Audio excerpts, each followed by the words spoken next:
For generations, Filipinos felt pressure to hide their accent when speaking English. It was an unspoken rule, passed down quietly from one classroom to the next, from parents to children, that sounding different could hold you back. We learned English early, at school, on TV and books, but our voices always sounded different.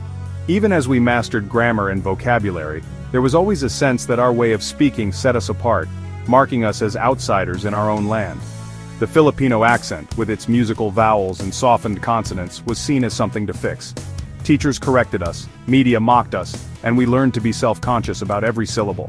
In call centers, agents trained to erase any trace of Manila or Cebu from their voices, aiming to sound neutral. Accent reduction classes became a rite of passage for many, promising better jobs and higher pay. Job interviews became vocal auditions where professional often meant less Filipino. We rehearsed our answers not just for content but for how they sounded to foreign ears. This pressure came from a long history. Colonialism taught us that the colonizers' way was the right way, their accent the standard. The echoes of that era still linger, shaping how we see ourselves and our voices. We practiced, mimicked, and code-switched, trying to fit in. At home we might slip back into Tagalog or Bisaya, but in public, we performed a different version of ourselves. There was the Kanyo accent, the Americanized accent, and our natural one, each for a different audience.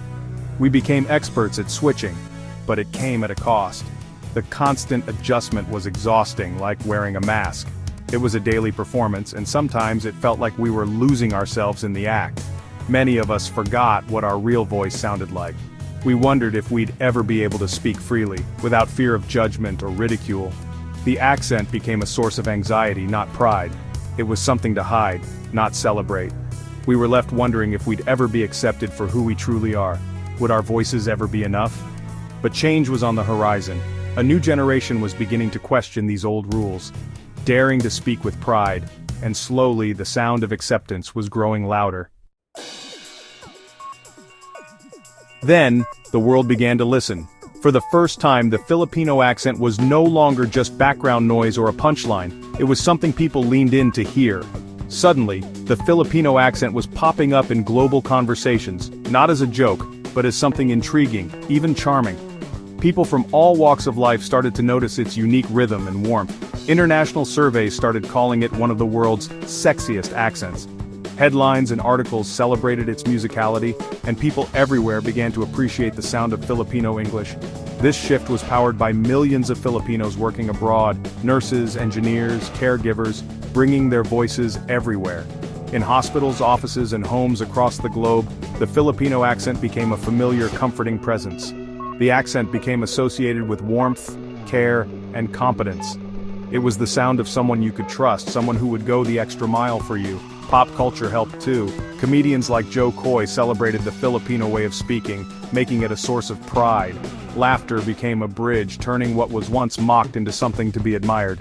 Filipino actors began landing roles that weren't stereotypes, normalizing our accent on screen. Audiences saw themselves reflected in new, authentic ways. Social media accelerated the change. Filipino creators went viral by being themselves, accent and all. Their stories, jokes, and insights resonated with millions, breaking barriers with every post. Their message was clear: your voice is valid. You don't have to hide or change it to be heard. You don't need to change it to connect with the world. In fact, your voice is your bridge to others, a mark of your story and your roots. In fact, your accent makes you stand out. It's a badge of identity, a reminder of where you come from and what you bring to the table. The world was finally ready to listen. People everywhere opened their ears and their hearts to new voices and new stories. And Filipinos were ready to speak up. They found the courage to share their ideas, their dreams, and their truths. Our voices were no longer hidden, they were celebrated. The world wasn't just listening, it was cheering us on, and we finally felt seen. What makes the Filipino accent so appealing? It's the musicality, a gentle, lilting quality that rises and falls, making even simple sentences sound melodic. The accent is clear and easy to understand, thanks to our strong English education. It's a blend unique sound but clear communication. The accent also carries warmth and friendliness, reflecting our culture's reputation for hospitality. People hear kindness and approachability in our voice. There's a gentleness too, softened consonants, a non-threatening tone. In a loud world, our accent feels inviting. It's this mix of musicality, clarity, warmth, and gentleness that makes the Filipino accent so attractive. It's not just how we sound, it's how we make people feel. That's our secret. The Filipino accent has gone from disadvantage to distinction. In a world craving authenticity, our accent is now a unique selling point. It's a feature, not a flaw. We're reclaiming the narrative. Our accent is a symbol of resilience and global presence. Filipino creators stand out online, their voices instantly recognizable and relatable. Authenticity is valuable. People crave realness, not perfection. Our accent connects us, not divides us. This shift boosts our confidence. No more hiding, no more shame. When we stop worrying about how we sound, we speak with more conviction. The accent, once a weakness, is now a source of strength. We're proud to be heard, just as we are. Our voice is our power. The Filipino accent is a living museum of our history, echoing the voices of generations past and present.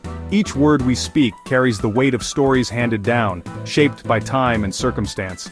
It's the result of centuries of cultural crossroads, Spanish, American, and native influences blending together. Our islands have always been a meeting point, a place where worlds collide and merge, leaving their mark on the way we speak. Listen closely and you'll hear Spanish melody, American structure, and the soul of Tagalog, Cebuano, and Ilocano. Our conversations are a dance of languages, each one adding its own rhythm and color. Our accent is a linguistic halo, a delicious mix, uniquely ours. Just like the dessert, every layer tells a different story, blending sweet, unexpected flavors into something unforgettable. It defies easy labels, not quite Asian, not quite Latin, not quite American. It's a sound that stands at the intersection of worlds, always evolving, always surprising. This complexity reflects our identity, a tapestry woven from many threads, each one vibrant and essential. Our language, like our textiles, is rich with meaning and tradition. Our ability to code switch is a testament to our adaptability, showing how we move between worlds with ease and confidence. Embracing our accent means embracing our rich, complicated heritage. It's a way of honoring where we come from and the journeys that brought us here. To celebrate it is to honor the creativity and resilience of our ancestors, who found ways to thrive and express themselves through every challenge. Our hybrid voice isn't a flaw, it's our story.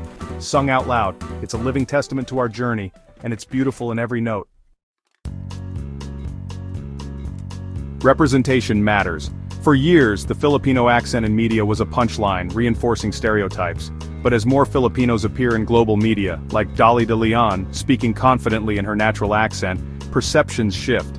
Our accent is now the sound of talent and power, not just comedy. Every time we hear it in a positive context, it normalizes our voice. This visibility breaks down prejudice and builds understanding. For Filipinos abroad, it changes how we're seen and how we see ourselves. Hearing our accent in media is validation. It tells us we belong. It inspires young Filipinos to dream bigger and be proud of their roots. Our voice is finally being recognized, one line at a time. To young Filipinos, listen to your voice. Your accent is not a mistake, it's your superpower. It carries your heritage, your family's stories, and your place in the world. Don't let anyone make you feel small for how you speak. Your voice connects you to millions of resilient, creative Filipinos. Embrace it, own it, let it be your pride. In a world of sameness, your accent makes you memorable. Authenticity is attractive. Be real, be you. Speak up, share your ideas, let the world hear your story. Your accent isn't a barrier, it's your path. Be proud of every sound. It's the soundtrack of our people. Let your voice ring out, clear and true.